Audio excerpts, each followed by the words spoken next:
Telecaster or Les Paul? Yes.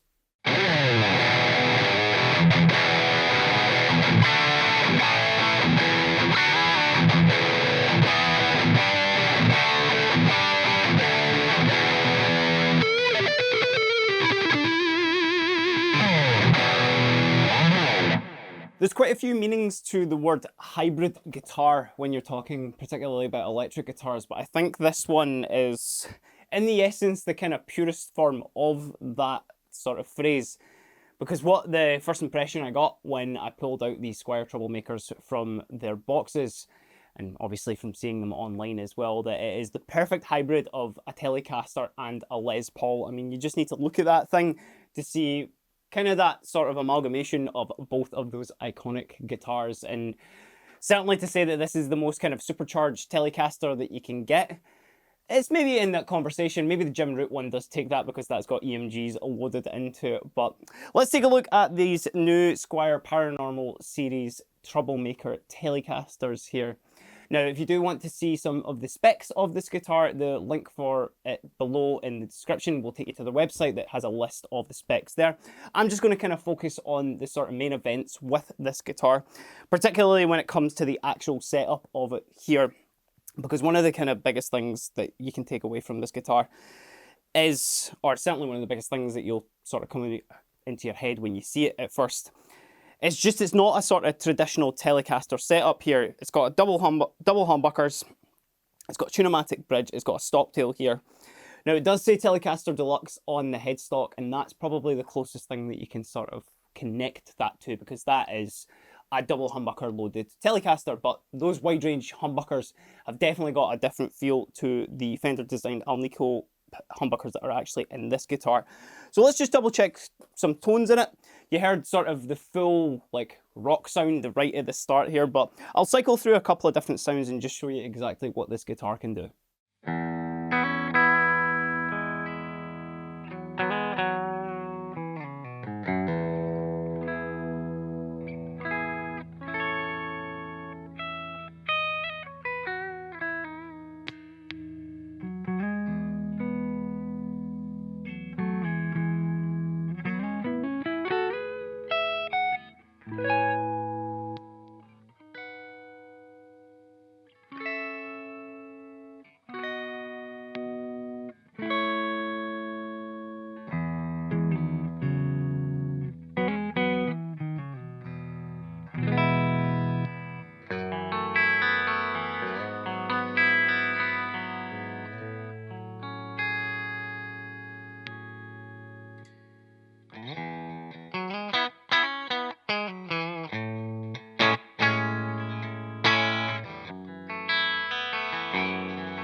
So you might have heard me initiate those coil splits in the guitar as well, which are just activated on each pickup there by pulling the tone knob up. Just like that, super, super easy to activate. And it actually means you can kind of have that like Telecaster custom setup with it if you want to. So you can pull the bridge there, have that active, and you've got obviously like a kind of Telecaster single coily sort of bridge sound.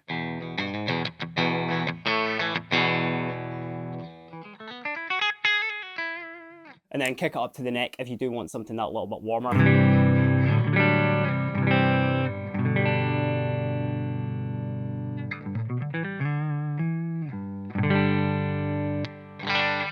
Now, there is a slight volume difference between that as well, so that is worth keeping in mind if you are going to kind of set up the guitars like that at all. Let me switch over to just the gold one as well, just to give that a little bit of time in the sun. But of course, when you see something like this, you know, the bound bound Telecaster, bound neck, block inlays. You're immediately getting kind of Les Paul custom vibes from this thing, which, I mean, I'm going to kick on some dirt here just to really kind of show what this thing is, I would say, made for, to be fair. You know, let's kick on a bit of overdrive there, just kind of go to town on it.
So to quickly look at some of the finer details of this guitar as well, one of the things that I think is quite important is it has that classic sort of C-shaped neck that a lot of Fenders and Squiers have got. It does have a quite a glossy neck on there as well, so Les Paul fans probably going to really enjoy this. Fender fans might take you a little bit of time to get used to it if you don't play a lacquered neck, particularly if you are playing one of the more kind of modern Fenders. Each guitar as well has the ultimate cool thing, which is the matching headstock to the colour as well. Just to give you a quick look at the black one there, as just to get a little bit of reference for it. And then each of the guitars have got a slightly different colour of hardware on them. The gold opting for the chrome, and then the black opting for the gold hardware as well, kind of going again for that Les Paul custom thing, whereas the chrome hardware on the gold is just obviously a lot more tasteful than gold on gold. And I did mention those block inlays as well there, but come on, just look how cool that looks, especially on this kind of guitar as well.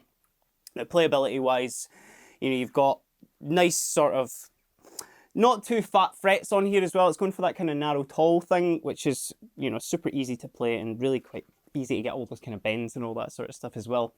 Again, it is a bit more of a sort of supercharged Tele, so if you are feeling that kind of traditional Tele sound is maybe just that little bit too thin for you, but you still want access to those single coil sounds, then this is a really good option for you as well.